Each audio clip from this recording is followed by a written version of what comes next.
This podcast is brought to you by Craft Beer and Brewing Magazine for those that love to make and drink great beer.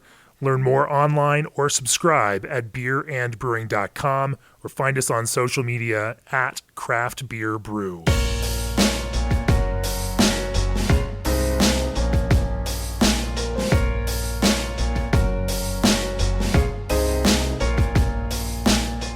Welcome to the Craft Beer and Brewing Podcast. I'm your host, co-founder and editorial director of Craft Beer and Brewing Magazine, Jamie Bogner.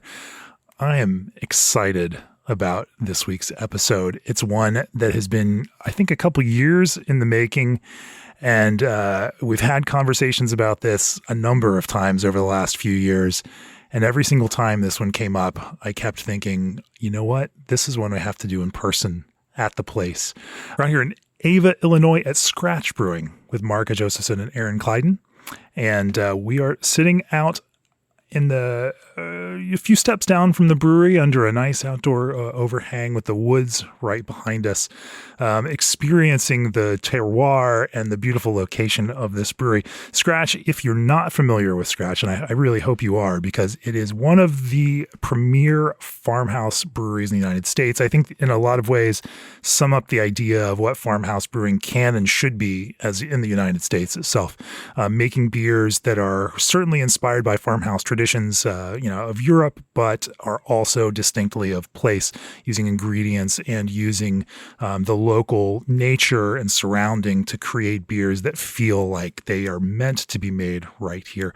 They've using innovative processes and some very historical processes, a wood-fired brew house, amongst other things, and making a wide variety of beer. We're going to talk about everything from ingredient approach, about foraging, about how they test, use, evaluate, and then adding some of these disparate ingredients into their beers. We're going to talk about brewing in this very manual way, and we're going to talk about building a place that is also a beautiful destination, one that they have built with their own hands in a lot of ways here. But first, before we do that, like your flagship beer, you can rely on G&D chillers for the same quality and consistency. G&D guarantees that every chiller they build will hit 28 degrees without breaking a sweat. They never stop. They draft, they craft, they service each and every brewery, big or small, all in an effort to build one hell of a chiller. For nearly 30 years, G&D has been committed to cold. Reach out for a quote today at gdchillers.com. Also, even the best yeast deserves a helping hand with seltzer fermentation, which is why Pathfinder N-Pure Seltzer Nutrient ensures reliable and complete fermentation of a seltzer base while providing a clean, neutral fermentation profile. Not to mention, it provides all the essential nutrients required by yeast for production of hard seltzer bases fermented from those sweet, refined sugars. Give your seltzer yeast a boost by visiting bsgcraftbrewing.com and searching for Pathfinder N-Pure Seltzer Nutrient, or call BSG at 1-800-374-2739. One thing before we start talking, 2 weeks ago, we had another weird milestone with this podcast, 4 million downloads. It's just a number and it's kind of arbitrary, but it's pretty fun to think about that. Historically speaking, we've hit almost 20,000 downloads per episode back to the beginning of the podcast. Thank you all for listening and supporting the podcast and caring about what we do, because it is really fun to be able to do that, and also to bring experiences like this and be able to sit here in Ava, Illinois, out on the edge of the woods next to this beautiful rustic farmhouse brewery with Marika and Aaron. So welcome to the podcast. Thanks. Thanks a lot. The way we, like I said, it's been a dream to come out here. And in fact, I have built an entire road trip back down to Memphis and back. And part of the thinking behind doing that was it might be a chance to get out here and do this podcast in person and see the brewery that we've written about before. We've tasted the beers before. Your beers have scored well with our blind judges, and we've had beers of the year in years past from Scratch. What you all are doing is incredibly interesting in its vision and the kind of constitution, the idea of creating beers like this, because it's very easy for folks to get into brewing, to think about brewing in much more safe ways. And in a lot of ways, building this kind of brewery is a fun and crazy risk, but also, sets you all up as exploring a vision that is, rooted in this kind of place and makes it so let's talk a little bit about beer history first. How did both of you all get into craft beer and then decide that following this kind of passion was going to be the path for you all?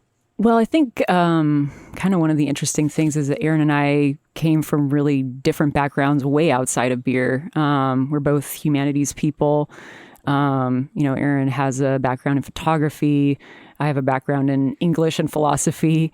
And I think that sort of alternate perspective is part of what, gives us a unique take. And then also the fact that we were sort of confident enough or crazy enough to go ahead and pursue it. Sure. We both were very interested in, local plants in different ways and come at it from different perspectives. But we both felt like just in our guts, it was the right way to go with the brewery. And we also had the confidence in some of the early experiments that we were doing, that we could taste it and knew that it tasted good, and that if it tasted good to us, it would taste good to other people too, even if maybe nobody had ever tried a beer with that ingredient before. Yeah, as Marika had said, we both came from different areas, but I think we both share a love of travel, and we've both been able to travel a fair bit with just different jobs we've had and things like that. I was always inspired by the places and things that they made in that place. So for me, I think I was really excited to start a brewery where I'm from, a place that I love, and showcasing things about this area that are really unique. And we have such a insane plant biodiversity here in the southern part of the forest. We're in the Shawnee National Forest. We have plants from the north that the Mississippi River brought down originally, and then we have eastern deciduous forest from some Appalachia plants come in, and then we're on the eastern edge of the prairie, the coastal plains to the south. We have cypress swamps here, so we just have all these different ingredients, and it's really exciting to translate a plant, the smell of it in the forest, into a beer. It's quite a challenge to know when to add it or when not to add it, or even to replicate a memory from childhood and say, this beer is based on sitting by a fire when I was a little kid eating a marshmallow or something like that. So I think our beers have a nostalgic edge for us as well, and we see that with people that come visit here. Sometimes we had a customer here that had the Single Tree Hickory beer, and for her, she said that reminded her of her grandfather because he had a wood stove and he always fired hickory. So the smell of that fire was also the same smell in that beer. So it's definitely like people that visit the space, they understand and they get that there's this intimate quality to the beer. I don't think we've ever had a desire to just add weird things to a beer just for the sake of adding weird things. Sure. These ingredients all, in my opinion, they all have the ability to elevate beer into just so many different levels. Aaron, the location for this brewery is also personally meaningful for you, that this is family land, or it was family land. It's a place that you'd spent a lot of time when you were younger, and so you have that connection and an intense knowledge of the stuff that's here too. Yeah, I've had a really deep connection to the forest here.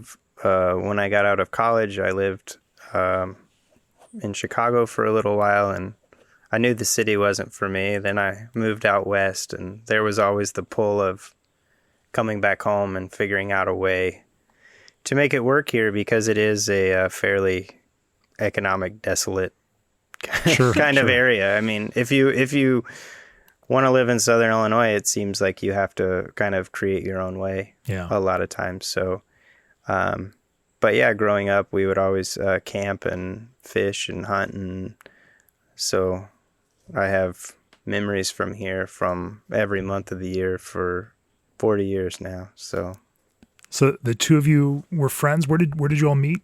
Yeah, we were both home brewers. When we opened this place, we had a third partner who was also a home brewer. There was a craft beer bottle shop nearby that was kind of the only place to get craft beer at the time. This was probably maybe 12 years ago. Otherwise, it was a little bit of a craft beer desert in this area. So a lot of home brewers would gather there, and we would all share beer, stuff that we brewed at home or stuff we got on travels. And we would always, grab some bottles to share at the shop. And on Monday nights, we would all get together. So that's where we met. And just recently, I was kind of reliving this. I found an old email from Aaron. It was his introductory email to say, "Hey, my name's Aaron. I moved to Southern Illinois. I moved back home." And I found your blog because I was blogging at the time about my beer adventures. He's like, I made a beer with sassafras and persimmons and oak, a couple different beers, and I wanted you to try them. So he came to the bottle shop the next Monday, and honestly, they're probably two of the most memorable beers that I've ever had in my entire life, and probably changed the course of my life just having those beers. I still remember what they tasted like. I still remember the sassafras and the persimmon, and I had been experimenting a little bit with more like farmed ingredients at the time, but I felt like those were really magical flavors and interesting flavors and things that were worth exploring, and that putting them together with other ingredients that I had just started exploring too would make for some really fascinating beer. Aaron, what threw you down that road of making beers with ingredients that you find here on the property, like sassafras, bee balm, some of the things we were chewing on as we were walking around the property earlier? When I was probably in 6th grade, and my dad's partner in his heating and air business would dig ginseng and golden seal on the weekends for something to do. So he showed me what those plants looked like, and up until that point, we had always had a big garden, and we would go and dig wildflowers and then bring those back. It was always like kind of like a family thing where everybody knew in the flower bed at my grandmother's house, we knew what family brought this plant here and where it came from. So there was always there was always a place attached to that ingredient or the flower. So it had a story. So I started digging ginseng and golden seal in the summers. So I was always in the woods, and I tried to make it a point to try to learn a new plant every time I was in the woods, or once a week. And it doesn't seem like a lot, but it can get pretty overwhelming. Sure.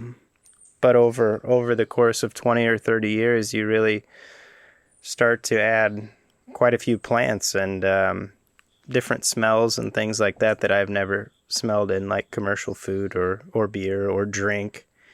And they've become just really, really great.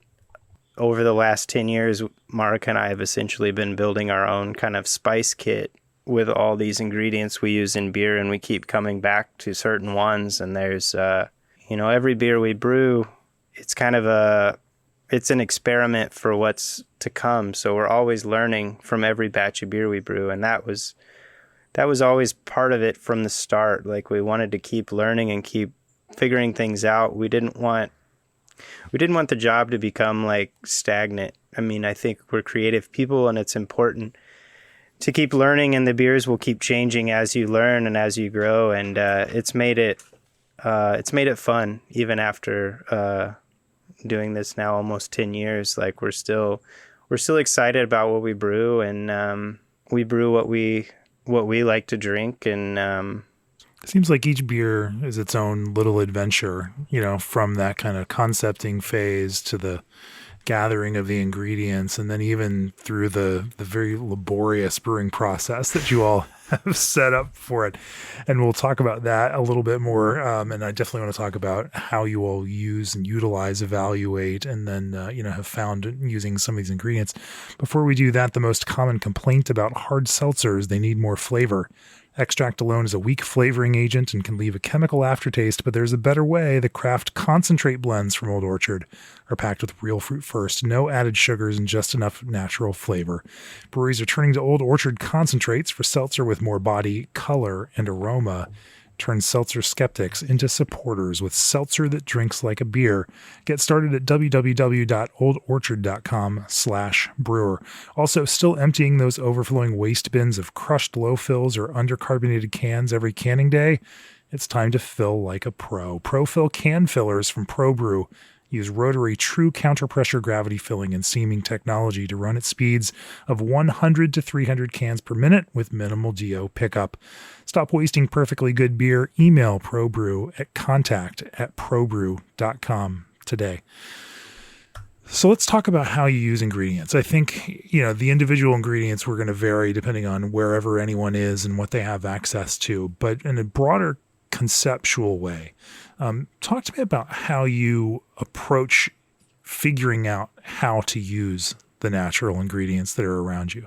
There's an infinite number of ways: hot side additions, steeping teas, cold side additions, using flowers, using leaf, using barks, stem, twigs, time of, varying extraction methods, building tinctures. I mean, an infinite array of different ways to try to pull flavors out of these ingredients. But from a broader kind of conceptual standpoint, what does that process look like when you're evaluating new ingredients? Well, yeah, that was something that we were doing a lot towards the beginning, trying to understand how to use ingredients that we'd never tried before in a beer, how to add them in all of the many, many ways that you just enumerated. One thing that we found really early on that I think kind of changed our perspective about how one could use the ingredients was by putting a bunch of them in at the beginning of the boil. Because I think intuitively we thought maybe like hops, they were something that might lose flavor and aroma if you boiled them for a long time, and maybe you would only pick up aroma towards the end of the boil, or if you put it in cold side or after primary fermentation or something. And what we found, surprisingly, was that all these other flavors came out, and it didn't seem to be like hops at all. These are mostly like garden type of herbs with this particular beer. But it showed us that we couldn't treat these plants, or really any plant other than hops, like hops. Hops are their own unique flavoring and bittering ingredient. And that really opened up the possibilities. And actually, I feel like we probably do a lot of our additions counterintuitively in that sense, because people probably are mostly used to adding hops as a flavoring ingredient, or maybe they're, also used to adding fruit or something post-primary. But we actually add a lot of our ingredients to the boil. And I would almost say 95% of our ingredients go into the boil at some point, whether it's the beginning or the end or in the middle, kind of just depending on what we've learned over the years. So for new ingredients, we might take a plant and say, well, we've used a sister plant in the same family in a particular way, so let's try it this way. And it's been successful. Or if it's something really very, very new, a new plant that maybe Aaron just came across in the woods when he was wandering around looking for ginseng. He usually brings it back and we'll make a tea with it. And that at least gives us a good kind of baseline of what happens when you put this in hot water, how much bitterness is extracted, what is the aroma like. Sometimes we find, oh my God, this is way too bitter for beer. Or, we thought this was going to be bitter because it's like another plant, but it's not at all. And then also kind of understanding how much might need to be added to the beer to really get the aroma or flavor to come across too. So very often it starts with just a tea. And then I don't think people think of us as cautious or conservative, but we do tend to be that way in some regards. And one of them is adding new ingredients to beer. We certainly don't want to dump any beer. So if we are using something new, we might actually put it in a sort of a slightly smaller quantity until we know what it's going to do after a batch or two. And as Aaron says, I mean, part of the fun of this and why it is fun to brew beer every day or every week is that we always feel like we're learning and experimenting. And, even if we know that adding ginger, let's say at 30 minutes before the end of the boil is a good way to extract the ginger for us, there might be something about ginger that we just never realized, and putting it in on accident at a different time might yield different results or something like that. So it's always, for us, it always feels like a process of learning. It never feels like things are written in stone. I would just like to say too, on the when we use new plants, they're not totally new to us. The first step obviously is IDing the plant and making sure it's safe. Right. We're not going to add anything to a beer that is unsafe. So that's kind of the first step. And then, as Marika said, we'll make a tea of it and just see how every possible way that you could get any kind of different aromatics into the thing. So maybe we boil some, maybe we hot steep some, maybe we cold steep some, but every way you could visualize putting it into the beer. We just do little examples of that because maybe one time we want the bitterness out of that plant and we don't want very much flavor or aroma from it, or we want the aroma without bitterness. So figuring out the right combinations of that has largely occurred batch by batch over time. And after, 8 years of being open and brewing all of these beers on a small system, so we got a ton of practice brewing with these things. At this point, we have a pretty good idea when we can add certain things to get the flavors we want. Yeah, and then there's another angle to it too. I was just thinking about our single tree hickory beer and learning to brew with barks. I think Ryan was the one who had come across a hickory bark syrup a long time ago and, followed the, I think it was a recipe that he had read to toast the hickory bark and then boil it and then add sugar to that boiled hickory bark sort of tea to make the syrup. And so we thought, okay, well, so you boil the bark for the syrup. Why don't we just boil the bark in the beer and see what that does? Sure. So by complete, just experimentation, just tried it. And it turned out really good. But we learned a lot about brewing with all kinds of barks. But really, we continued to learn more about hickory bark over the years too. So, we found after success, that brewing it again in some batches, we didn't have so much success, and we tried to understand why. Like, why does this batch taste more green? Why does this batch not quite get the smokiness across or something?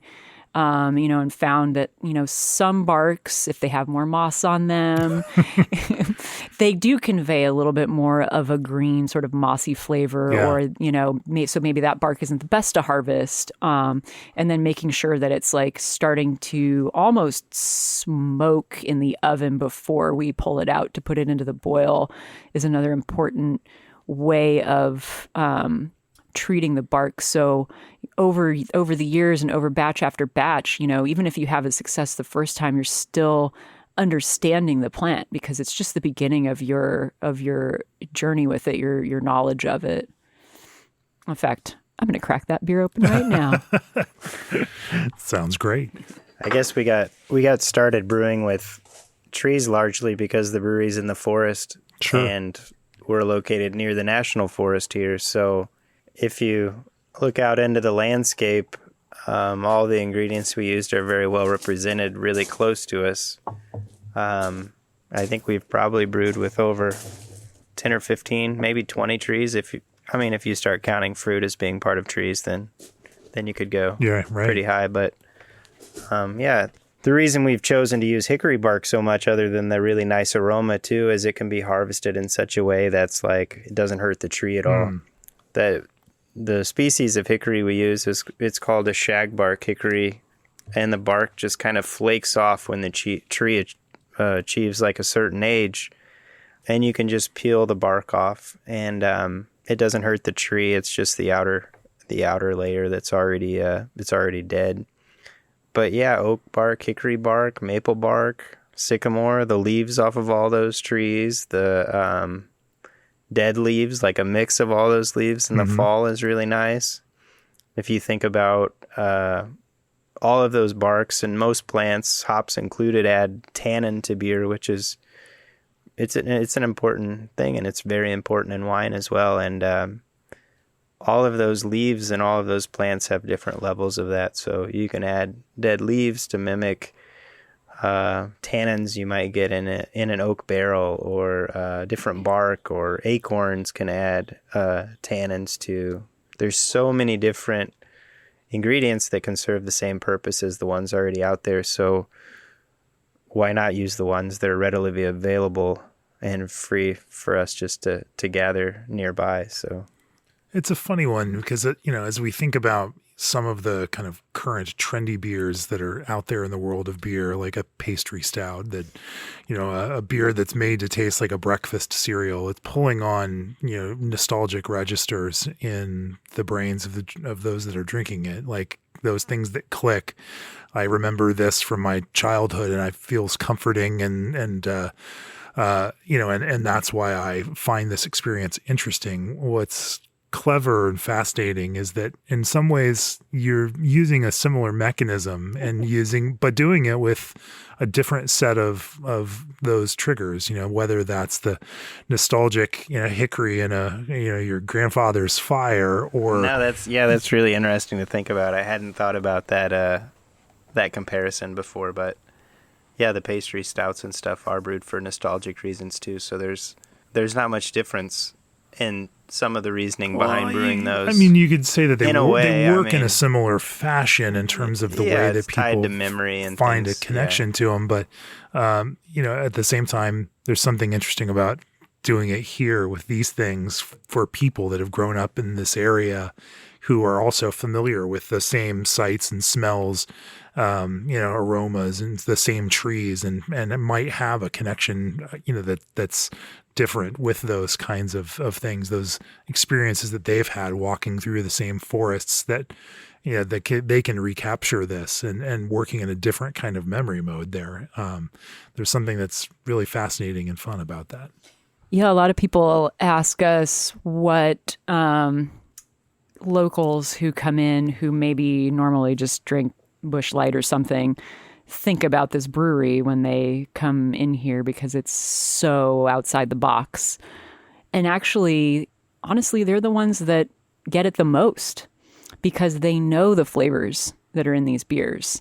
And once they understand what we're doing, that we're trying to capture those flavors and express them, they get it and they love it. Yeah. So it's actually not outside the box for them once they kind of understand what we're doing. I can absolutely see that. Let's talk a little bit about brewing with bark in particular, because that's just it's an ingredient that I have never talked in this is episode 208.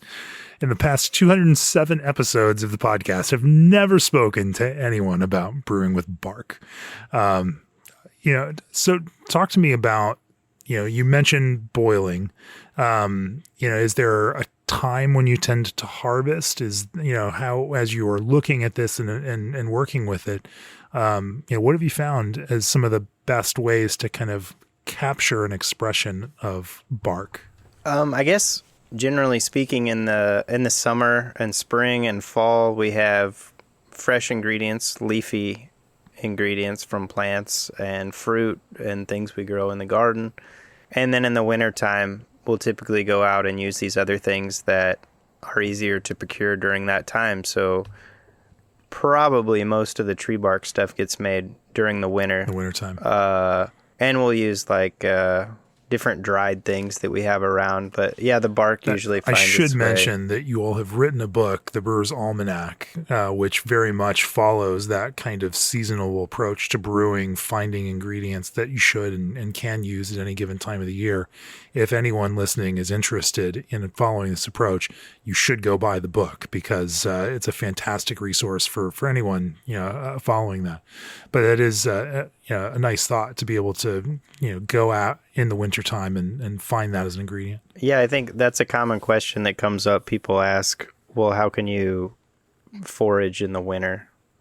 Well, we use things that are available in the winter, different types of wood to age beer on and things like that, and things that we've grown over the year or found. And by the different plants, you can see their stems sticking up, so we can dig those up and use the roots in the winter.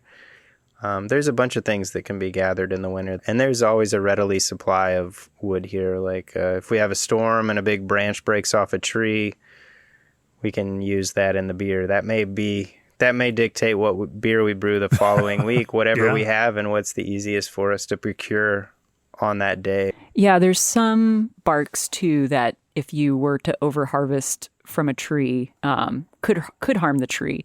So it is often the case that a tree comes down for one reason or another, maybe in a storm. And cherry is a good example because, that requires basically skinning all the bark off the tree. So if Aaron comes across, but wild cherry bark is one of our absolute favorite additions to beer. So if Aaron ever comes across a tree that's down, we know we're brewing next week. Well, and we have a really good friend, and he works out here occasionally, and he has a tree trimming business as well. So I'll ask him periodically, hey, do you have any, are you taking down any wild cherry trees? Do you have any oak trees in your wood pile over there? And usually he's always got those woods on hand, so we can procure all of those and get all of those pretty easily. But yeah, the cherry bark, you definitely do have to strip it off the tree, and there's really no way to do that without. So we wouldn't do it to like a living tree unless it already had to come down. Yeah, and then because that could really happen any time of year. Maybe a tree comes down in the summer, and then we kind of look at as far as what beer we're going to brew with it.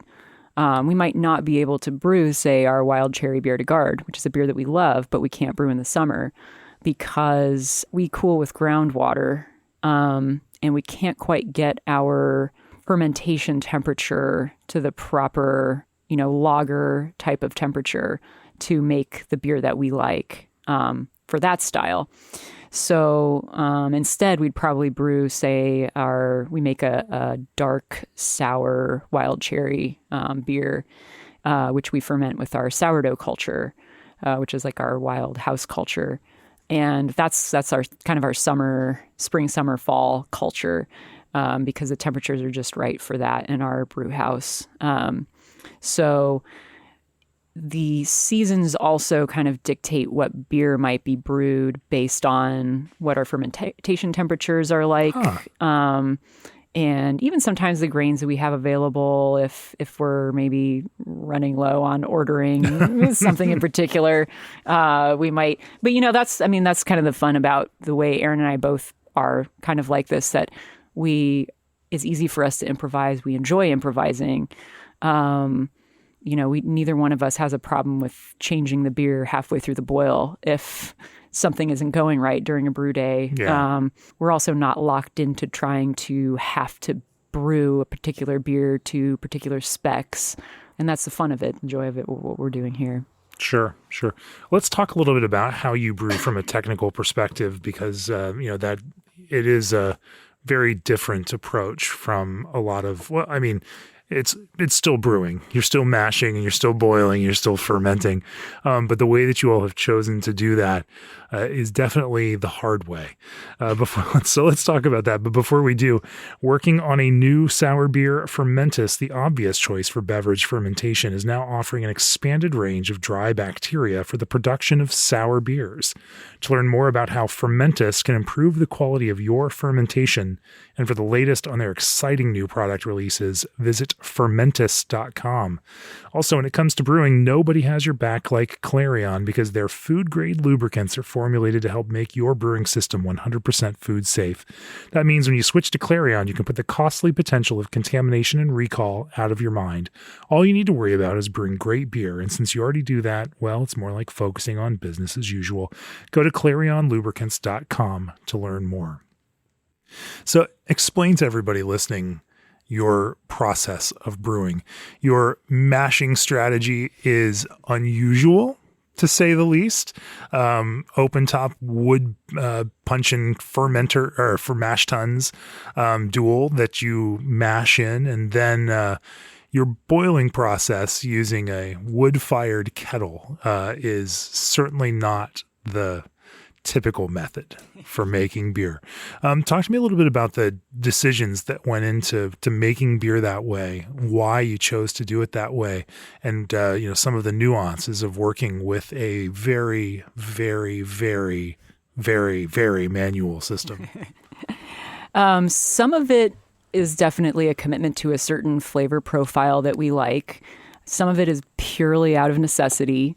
So we started on a shoestring budget on a little barrel and a half system in a tiny little kitchen brew house, and slowly have scaled up to about a 7 or 8 barrel wood-fired system, and have just grown. Our business has grown naturally. We've just not gone out on a limb on very many loans here. So we've just kind of accumulated cash and put it back into the business and slowly built out a bigger brew house than what we started with, but not a giant one by any means. You've slowly been building everything here. Right. The new buildings, larger spaces for people to come out here and drink beer in.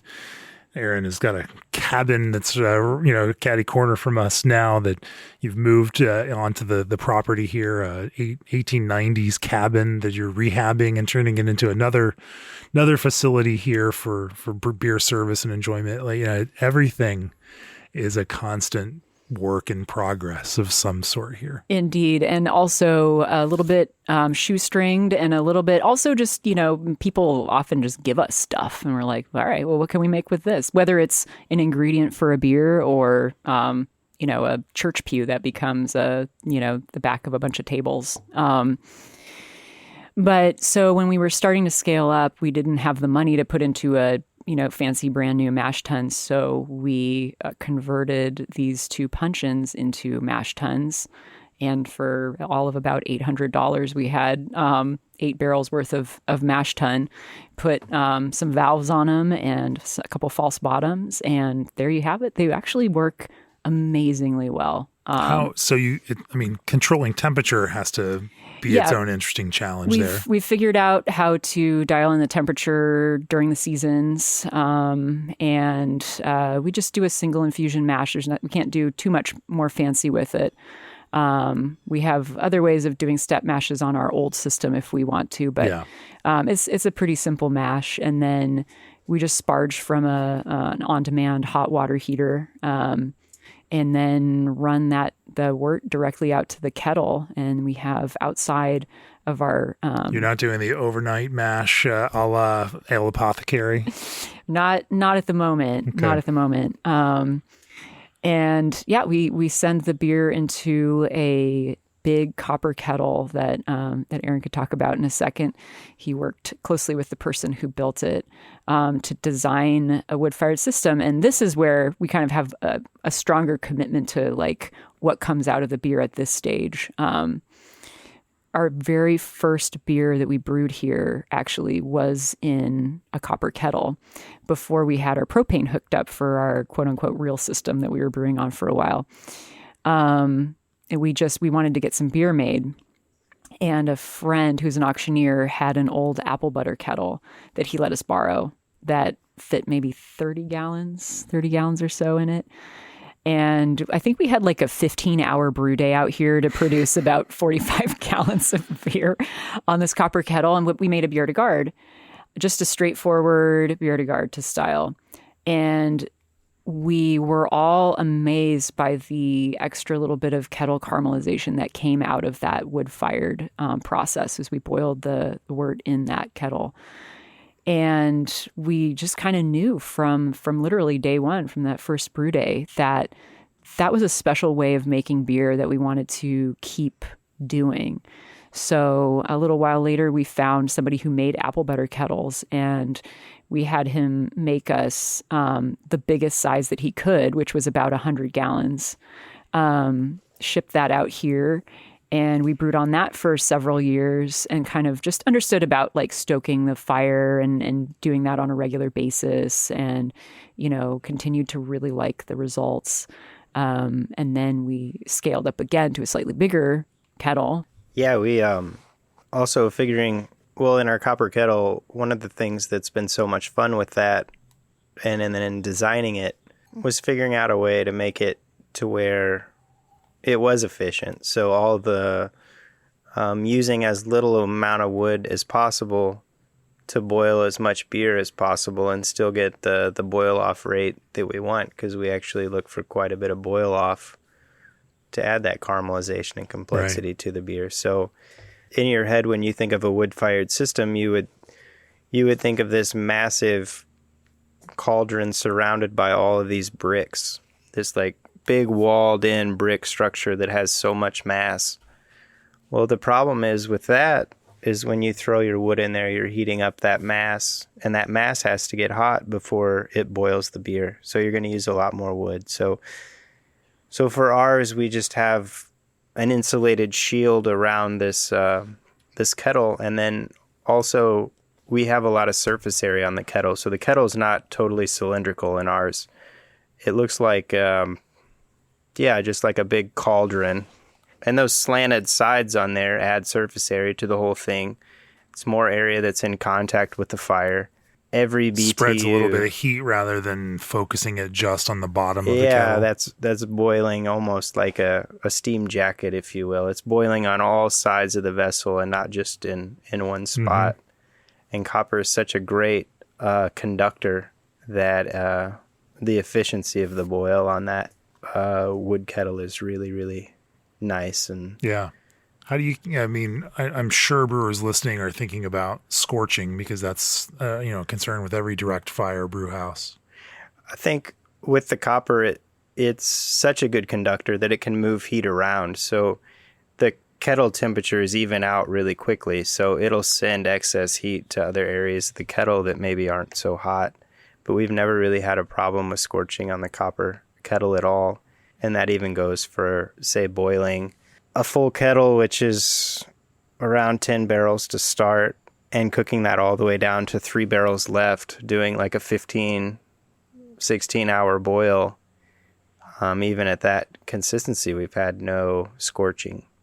Another thing I was just thinking about this on the wooden mash tuns and temperature control, is wood is such a great insulator that once you hit the temperature you're looking for in that wood, it's not going to lose and transmit as much heat as a metal vessel, an uninsulated metal vessel, I'll say. So the wood holds its temperature really well, and for that reason it's been really nice, because we can even in the wintertime, we can kind of preheat those mash tuns a little bit by putting hot water in there, covering them over. And we cover the top with insulate, it's like a hard insulation board kind of thing. Right. That also holds in the temperature. So even 2 hours after you mash in, the temperature hasn't dropped, but maybe 1 degree. It's fun thinking of practical solutions for a problem. The problem solving is really fun. Yeah. And they don't have to be super complicated solutions to the problem. When you're using this wood-fired kettle, it's generally a 2-person operation. One person is operating the fire. The other person is washing the brew. Yeah, so generally Marika will be mashing and transferring, and I'll have the fun job, I guess, of stoking the fire a lot of times. Yeah. But the fun job also comes with cleaning the kettle and all of that. So it all equals out, I think. But it's fun because knowing when to throw what wood in the fire, how big of a stack to throw in. Do you spread those branches out? Do you keep them in a pile so they burn slower?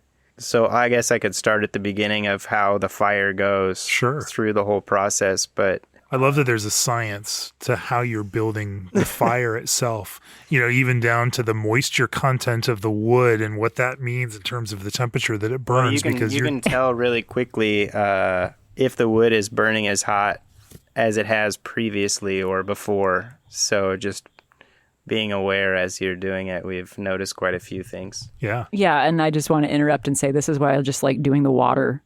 Like, I just like to watch the sparge. So we'll start transferring out of from the mash tun to the boil kettle. Once it gets a few inches deep in there, we will start firing it pretty intensely with small wood, just to get it as hot as we can, as fast as we can. What kind of wood do you typically burn in there? We get a bunch of wood that's left over from a guy who makes pallets. So they're little thin strips, kind of, and various woods. But we start adding those and fire it pretty heavily until about maybe 5 or 10 minutes from when we get our total volume. And then you kind of back it off. So then you slow it down, because if you keep firing, it seems like there's about a 10-minute lull between where your temperature is going to be. So you can get a boil over if you keep firing right up until the last second. So you back off a little bit, and then once you hit a boil, then you can ramp the fire up again. But it's very easy to have a boil over. I could have designed our kettle a little bigger, actually, because we're a few inches from the top when we're going. So we made it hard on ourselves. How do you measure that temperature? And how do you know, or is this just something by feel where you sense that boil? It's just practice and seeing it. But when you are getting close to a boil, there's a certain sound that the kettle will have. There's like a kind of a clicking sound, and there's a certain sound that you can recognize when you're getting close. And also the consistency of the foam on top of the beer is a pretty good indicator when you're getting really close to a boil. And then as you hit a boil, how do you maintain your fire through that? So after you hit the boil, you're going to be adding bigger boards that are thicker, that will burn slower and release maybe a little less heat, because we already have the water at the temperature we need, or the wood at the temperature we need. So then it's just maintenance, maintaining it. Yeah. So maybe every 15 minutes we probably throw wood in. How long is a typical boil? I mean, I imagine it's going to differ beer to beer, but... Pilsner malt is the base of almost all of our beers. So we boil for at least 90 minutes and sometimes just 2 hours. Yeah. And since it's a giant open top, kettle, that there's no concern about DMS, production, plenty of ways for it all to blow off. Right. Exactly. Yeah. Are there any other, and of course you add a lot of hot side ingredients then as you're boiling through that. Are those typically going at the front end of the boil then, or? That's where it sort of gets scattered about depending on the beer, but a lot of them do. We have giant, they call them cool ship bags, which is just giant nylon bags that we fill with plant material. And so you put them bagged into the boil? We do, yeah. Okay. Otherwise, could definitely risk getting clogged on the way to the fermenter. Yeah, sometimes we have 2 or 3 giant bags full of plants in there. Sometimes, one bag goes in at 60, one bag might go in at 30, one might go in at flame out. Yeah. And you just prep your ingredient bags before you start brewing so that this goes in at this point and this is how much. Right. I imagine you're to step back a little bit, your pre-process on all of those ingredients, you determine the kind of what you think the right intensity is going to be for these things as they go in, and kind of, it's not like other more measured ingredients that you might order from a supply house where they're going to be consistent, and they're going to, like a lot of these ingredients have variance. Yeah, there's, especially as you start going from making a tea with a piece of something, and then trying to scale that up into 8 barrels and 240 gallons. I mean, it's quite a bit different than your cup of tea.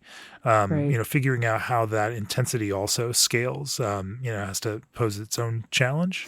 Yeah, and I think fortunately we were able to do a lot of that on our smaller scale equipment when we were first getting up and running. So when we were really heavily experimenting with a lot of different plants, scaling up to just say 45, 50 gallons was simpler than trying to understand how it would work in 240 gallons.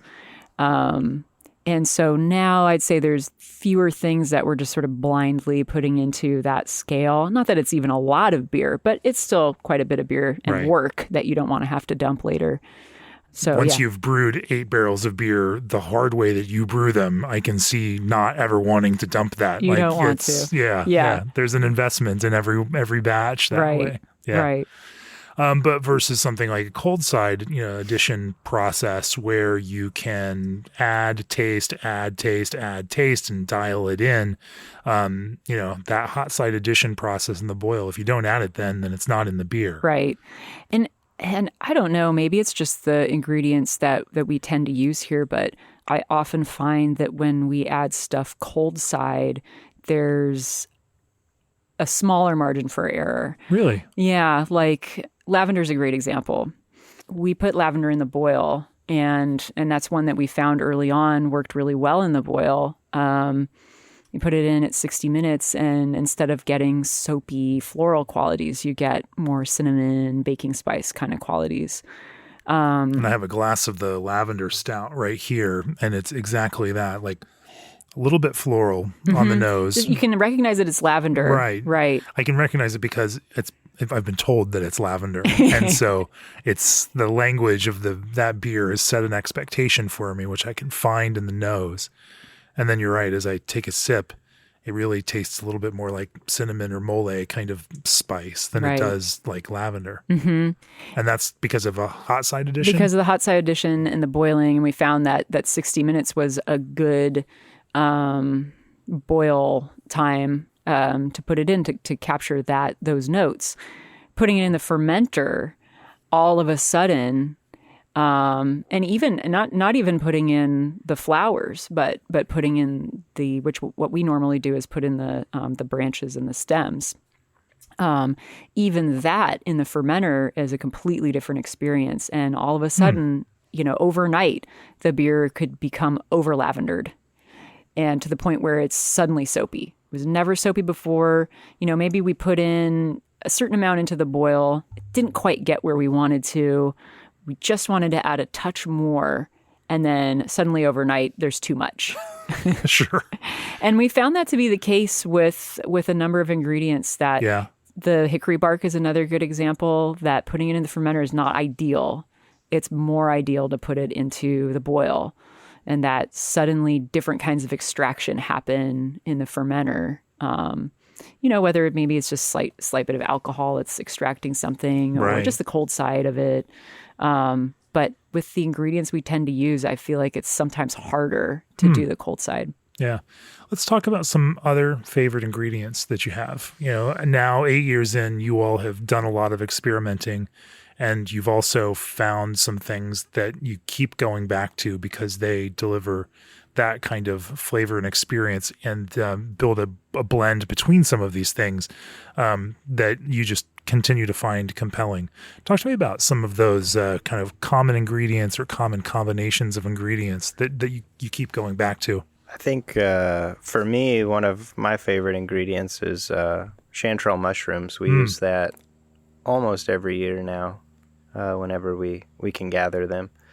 And when you say gather, you mean from the property right behind the brew Yeah, they house all here? come from right around here. We're lucky to have a forest nearby where the forest is lousy with them. They're everywhere. Yeah. They're everywhere. Oh, there's so many chefs out there that are so jealous right now. But it's so tied to rain, and this Right. summer was a really dry year for us here. All the weather went north or south. This year we gathered 40 pounds, where normally we might gather 120 pounds. But the flavor that mushroom has, beer showcases it perfectly. The beer comes out tasting exactly like that basket of mushrooms smells like. What is your process for brewing with mushrooms? They go into various stages of the boil.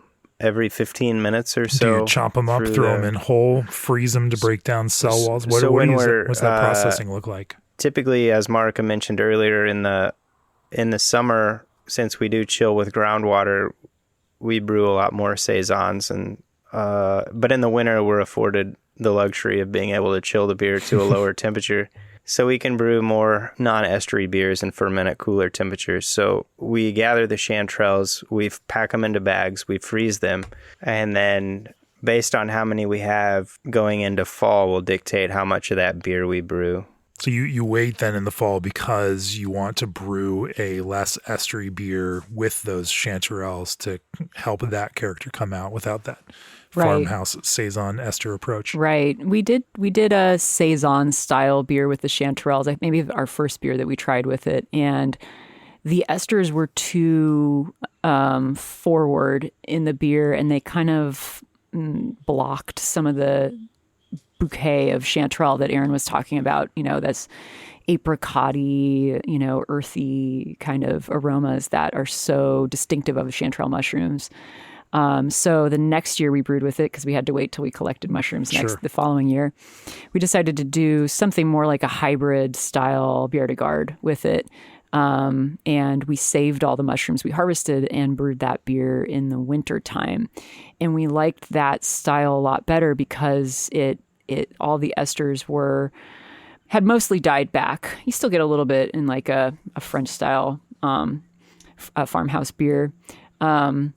But it really allowed the chanterelle mushroom to shine and, for us to express what the woods are like that time of year when you're out collecting mushrooms and come back with a big bucket or basket full of them. And over the years, we've gone for cooler fermenting yeasts to just bring it out more, to give the beer a bit more clarity even of what that mushroom is like. So that's the style that we've liked the most, that we think is most expressive. And it's the bottle that I often hand to people who haven't had our beer before. I say, to me, this is Scratch. This is one of the most emblematic beers that we make that tastes like our woods.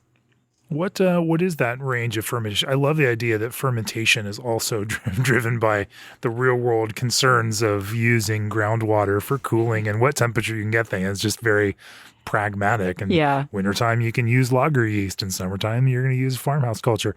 That a lot of breweries that tread on that idea of terroir are capturing native cultures and building these cultures and using that to build this kind of connection. Since yours is very ingredient focused, it's interesting that you'd use fermentation as in a little more flexible way around that in order to complement those ingredients in the best way possible given those seasons. But what do those differing fermentation approaches look like for you? What cold yeasts do you tend towards? And then in terms of summertime culture for more farmhouse or saison style beers, how is that culture developed?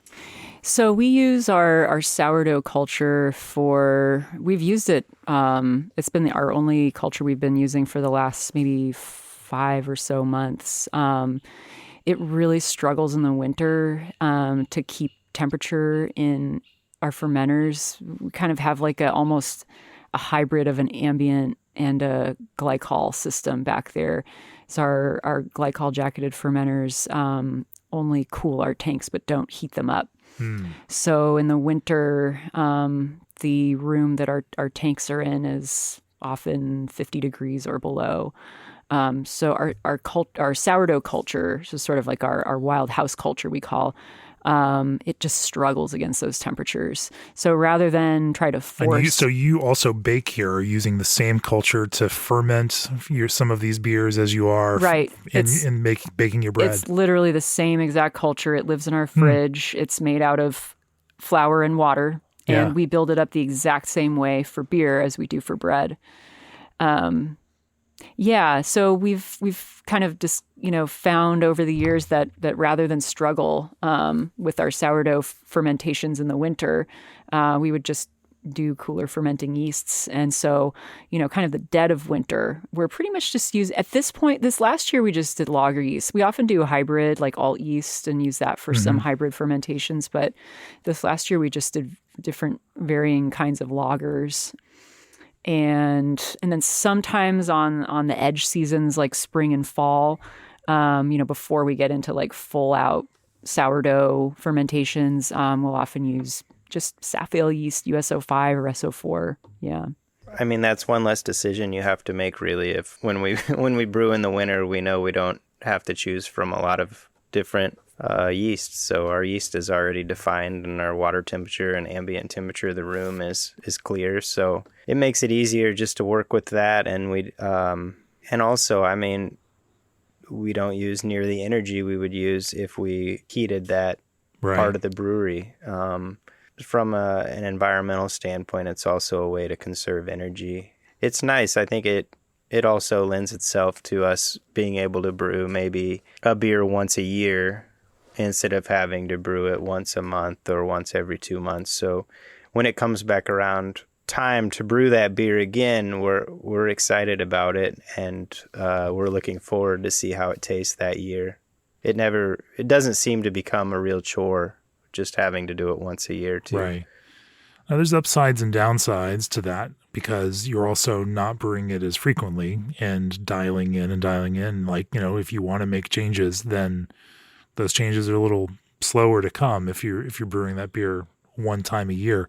But I guess at this point, 8 years in, you've been able to, apply that kind of learning. How do you keep track of that? Well, it's nice too. I'm sure over the course of the year, we forget certain things about the beer, but what you remember is the most important part, I think. So it also, it's not making it so structured that it can't change a little bit. Like it can adapt with our taste. Obviously, we control all the temperature variables that we need to brew good beer, and brewing a great beer is first and foremost in that. And then after you control those variables, you can kind of let certain things happen in flavor, and it can be slightly different because after a year, all of our brains maybe are a little cloudy on what it exactly tasted like. But sure, there's the philosophical challenge in making, especially like wild and sour beer, which you all do make some. It becomes that fundamental question between, do you release the beer that your conditions make, or do you work the beer to become that thing that is some combination of what the culture and ingredients provide, matched with a palate and approach and a taste that is also going to become favorable, and connect with your consumers. And there are brewers that make the beer, and the beer is what the beer is going to be because that's what the conditions that they've set up create. And then there are others who are massaging that. As I taste that single tree hickory beer, there's a kind of a Brett fruitiness to the overall fermentation. It's a dry beer, but there's still this kind of fruity idea that underpins the entire hickory piece. How do you all manage through that, kind of difficult question of steering, these mixed culture beers to become those things that also reflect the idea that you have for them, that are also going to just, be attractive to people that want to drink them, and not just austere, difficult experiences? Yeah, drinkability has always been on the forefront of our minds from the very beginning. We wanted to we make pretty low gravity beers in the grand scheme of things. I always joke that if I don't know what the ABV is on one of our beers, it's probably about 5.2%, because that's about somewhere on the average. And so, yeah, it's always been, we have never wanted people to struggle with our beer. We've wanted them to understand the flavors coming through, and also not to necessarily hit people over the head with them either. I think we're both inspired by a Belgian kind of beer or process that melds flavors together in a way that's pleasant, and sometimes you can't pick out what those things are, and that's what you like about it is the whole that you're drinking together. For us, we have learned a lot about plants and how to use them sparingly or thoughtfully.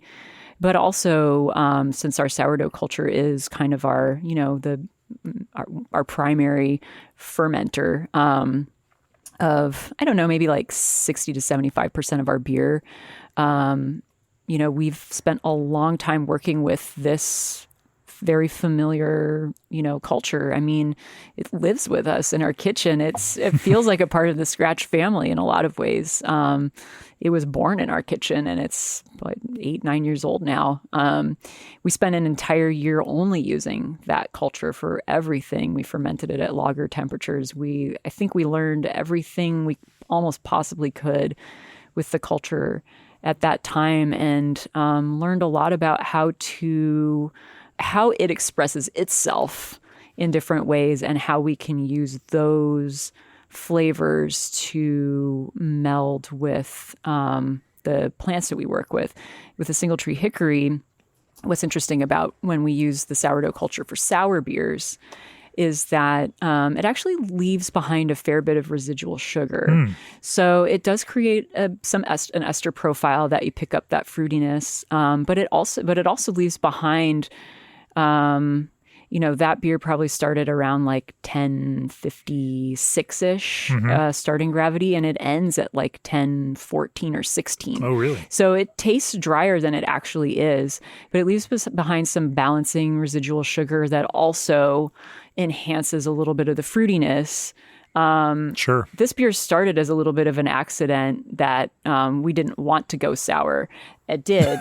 We liked it. Yeah. Now we control it to go sour in this particular way with our sourdough culture. And it's a very unusual beer because the toasted marshmallow flavor that you get from the hickory bark is a strange thing to get with sour. But I think with the residual sugar that's left in there, with this odd sourdough souring process, makes for just an interesting and unique beer overall that kind of expresses the hickory. Yeah, it's absolutely fascinating. You mentioned, mushrooms. Are there other ingredients that you get very excited to brew with when they're in season? And we should say, in addition to foraged ingredients, you have a small farm here. You've got some goats. You have a greenhouse. You are growing apples. You've got passion fruit vines growing on the patio. You have a lot of living things here to more palate paints for your palate. There's a bunch of wild fruit. I can think of 4 or 5 that grow in the woods. The passion fruit, which is a native to here. It's like I think it's called maypop as well, but it's a type of passion fruit. And that one's been really neat. That pawpaw, persimmon, and there's maybe 1 or 2 more that we haven't gotten to brew with yet, just because they're hard to collect enough of to make a batch and then have the batch actually taste like that fruit, which it would require a lot. Yeah. But it's really interesting that we live in this region that one would not describe as tropical, but yet we do have wild, native, local plants that have all of those tropical flavors. The pawpaw, for example, is just like a mix of mango and papaya, kind of.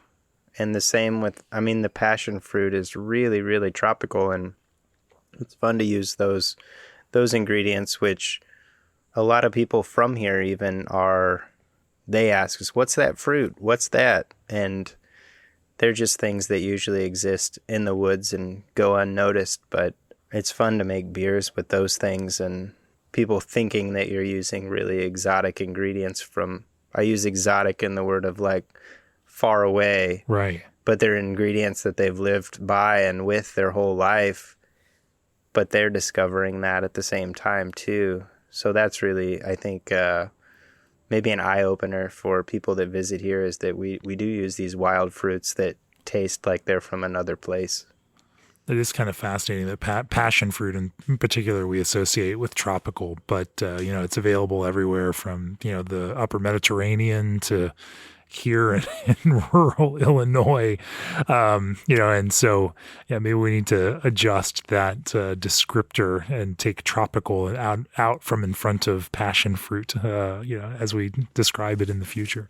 And I think too, the fact that, we pretty much only brew each batch once a year, means that every year, we're looking forward to using the ingredient that we're about to harvest again. Right. We just harvested pawpaws. I was just thinking about sumac, and we have, wild edible sumac here. And when you put it in the boil, the way we use it, it tastes a lot like tart cherry pie.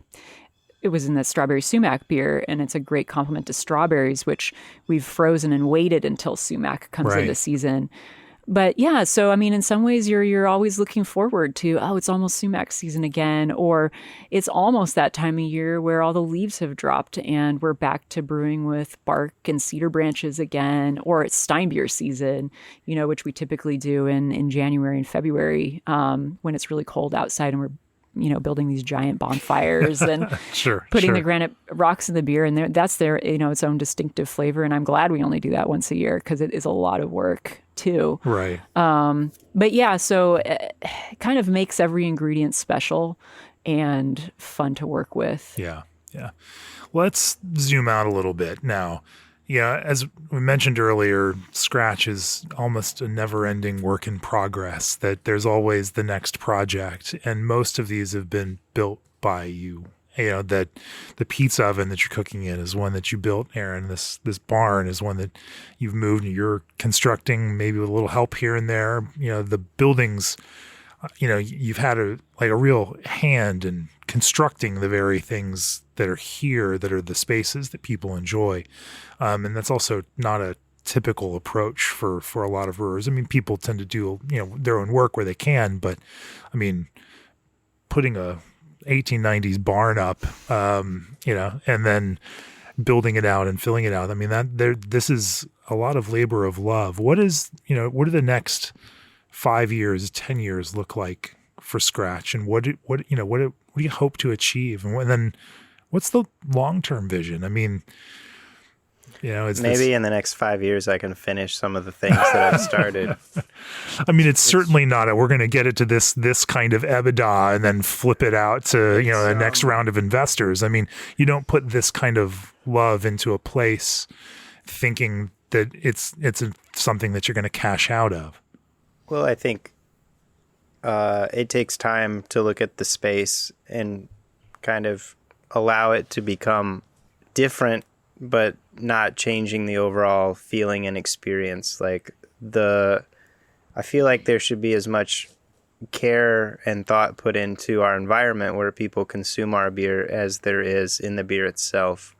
So I think the environment and the sense of place here only helps it's part of the beer. So I love the opportunity for people to come here and try the beer here and see how it compares to maybe their experience buying it somewhere and then consuming it. I think it's all part of a cohesive story. No, I really look forward to seeing what we find in the next 5 or 10 years. I'm not 100% sure hopefully the feeling of the place will be the same in 5 or 10 years like it has been for the previous 5 or 10 years. And hopefully, I can get some things done. I mean, Marika and I wear many hats here. Right. It's a skeleton crew always, and it's hard sometimes to find time for different projects. So sure. it takes a while longer, but we're we're in the country and we have space and we can kind of build whatever we want here. So that's definitely an advantage to our location. We do have a lot more freedom than maybe a lot of places. Sure. So, and building a building is still making something or crafting something. So I think that all of that is very related to making beer. I mean, you're making something that's memorable and unique, and it doesn't exist anywhere else. It's like what you've created. So in that regard, it's just it's really fun. And yeah, you're creating the beer and you're creating the space for people to enjoy it and connect with it in. Yeah, I mean, I think you're looking at the next 5 to 10 years right here. This is really it. I mean, we'd love to have that 7-barrel mash tun. Actually, maybe that would probably be the best addition. If we could get that less than 5 years, that would be awesome. Yeah. But otherwise, like, absolutely no plan to change our scale to make anything different from what we're doing right now. The scale, just as Aaron was saying, like it allows us so much freedom to do whatever we want here. We can literally brew whatever we want here right now. And if people like it, that's great. If they don't, we'll just finish the kegs ourselves and we can make a smoky beer and sell it. Yeah. And drink it changing much about what we're doing changes, it could change the approach, and it could change a lot of things that we don't really have any intention of changing. So this is kind of it. I mean, we've talked about some other smaller, additions or changes, maybe getting some, fresh food angles in here, like perhaps, using this log cabin that Aaron's working on as, some way of connecting people more with the food side of things and using some of these ingredients in food, which we do in our kitchen here already, but in a more focused way.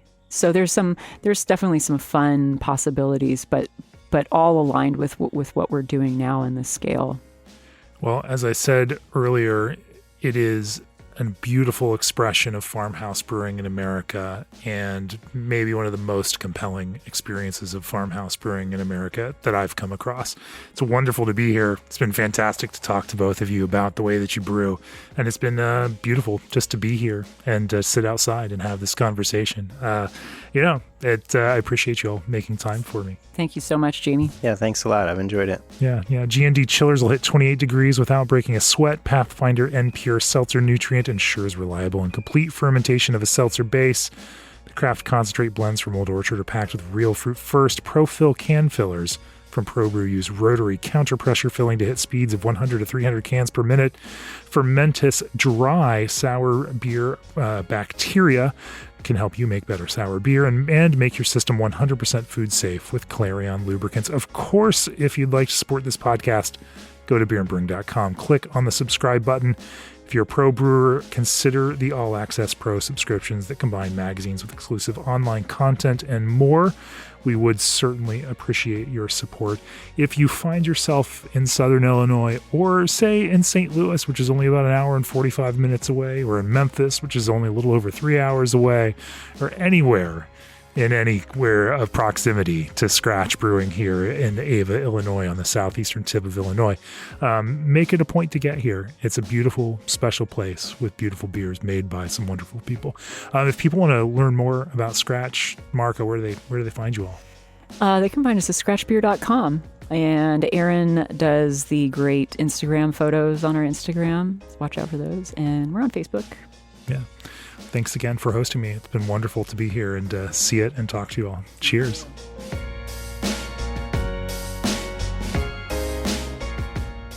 This podcast is brought to you by Craft Beer and Brewing Magazine for those that love to make and drink great beer. Learn more online or subscribe at beerandbrewing.com or find us on social media at Craft Beer Brew.